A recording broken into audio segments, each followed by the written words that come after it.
আসসালামু আলাইকুম।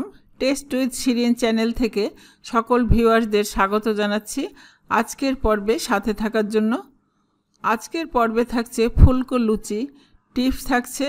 লুচি তৈরি করার সময় টিপসগুলো খেয়াল করবেন, তাহলে আপনাদের লুচি তৈরি করতে কোনো সমস্যা হবে না। চলুন তাহলে আজকের লুচি তৈরি শুরু করি। একটা বোল নিয়ে তার মধ্যে নিচ্ছি 3 কাপ ময়দা। ময়দা আগে চেলে নিয়েছি। হাফ চা চামচের কম লবণ দিচ্ছি। চিনি দিচ্ছি 1 চা চামচ। অনেকে প্রশ্ন করেন চিনি কেন দিতে হয়। চিনি দিলে লুচিটা অনেক টেস্টি হয়। এবার দিচ্ছি সয়াবিন তেল 1.5 টেবিল চামচ। তেল বেশি দিলে লুচি শক্ত হবে, ভাজার পর নরম থাকবে না। আপনাদের মনে হতে পারে তেল বেশি দিলে নরম হবে, সেটা ঠিক না। লুচিতে তেল বেশি দিলে লুচি খাবার সময় লুচিতে বেশি তেল তেল মনে হয়। এবার খুব ভালোভাবে মিশিয়ে নিচ্ছি। আমার অন্য একটি ভিডিও আছে আটা দিয়ে ভিতরে তেল ব্যবহার করিনি, প্রসেসিং ভিন্ন। লুচিগুলো খুব ভালো হয়েছে, ভাজতেও তেল অনেক কম লাগে। ইচ্ছে করলে আপনারা দেখে নিতে পারেন, লিংক দিয়ে দিব, আপনারা দেখে নেবেন। এবার পানি 1 কাপ নিচ্ছি। ডো তৈরি করব, শক্ত বা বেশি নরমও না, মিডিয়াম সাইজের ডো হবে।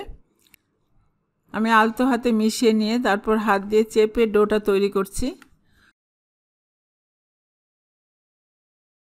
আরও 1 টেবিল চামচ পানি দিচ্ছি। ডোকে কিছুক্ষণ নেড়ে নিয়ে এখন 15 মিনিটের জন্য আমি ঢেকে রেখে দিচ্ছি। 15 মিনিট পর ডো অনেকটা নরম হয়েছে। এখন আবার নেড়ে মসৃণ ডো করে নিচ্ছি। এবারে ছোট ছোট করে লেচি কেটে নিচ্ছি লুচির জন্য।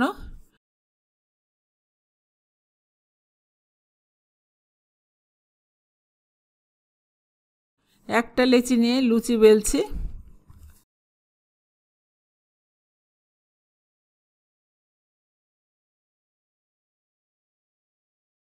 আপনারা চাইলে এইভাবে একটা বাটি দিয়ে কেটে নিতে পারেন, তাহলে সব লুচিগুলো একই রকম লাগবে এবং ভালো লাগবে। যারা লুচি বেলতে বাঁকা করে ফেলেন তাদের জন্য এইভাবে করতে পারেন। এভাবে কয়েকটা লুচি বেলে নিচ্ছি। এবার চুলায় তেল চাপিয়েছি, এবার গরম হতে দিচ্ছি।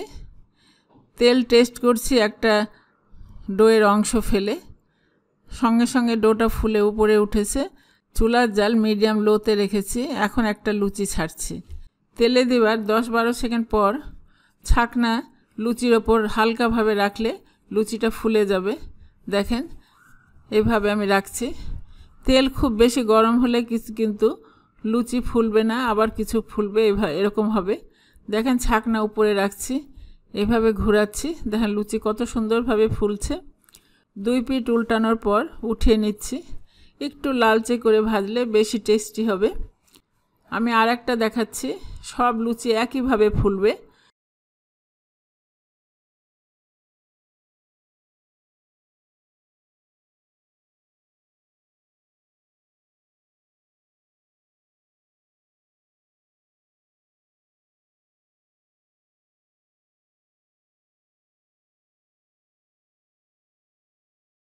লুচি সব ভেজে নিলাম।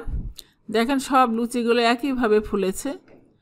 এখানে সব লুচি যেমন ফুলেছে একইভাবে এই লুচিটা কিন্তু ফোলেনি, কারণ তেল বেশি গরম ছিল, যার জন্য তেলে দিতেই 1 পিঠ শক্ত হয়েছে, অন্য পিঠ দ্রুত শক্ত হওয়ার কারণে ফুলেনি। একটা লুচি ছিঁড়ে দেখাচ্ছি কতটা নরম। এই লুচি ঠান্ডা হলেও নরম থাকবে।